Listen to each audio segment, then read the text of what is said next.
Alright, so for this next piece, this says each whole figure represents 1.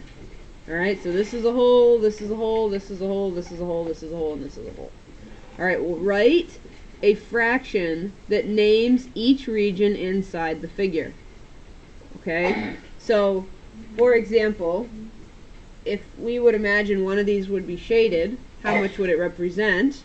Well, number 6 would represent halves. Okay, each of these parts is 1/2, because there are 2 of them, 1 out of 2. Number 7, there are 1, 2, 3, 4. Okay, so it would be 1/4. Alright, number 8,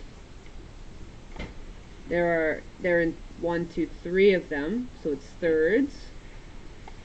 Okay, number 9. Okay, it's split in a different way. This way, diagonally, not split like this, horizontally, but there are still only 2 pieces, and they're equal. Okay, so it's going to be 1/2. Each of them is equal to 1/2. Alright, number 10.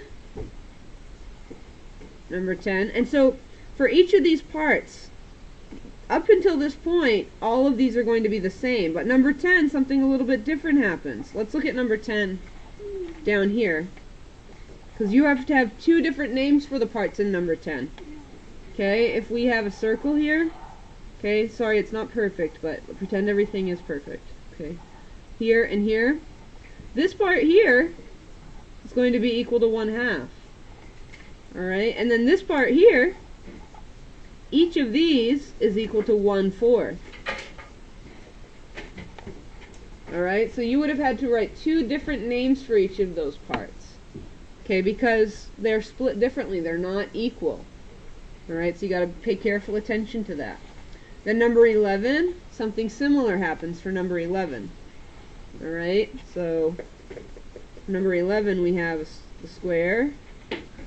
Alright, it's split diagonally this way, and then it's split one more time, but it doesn't go all the way through.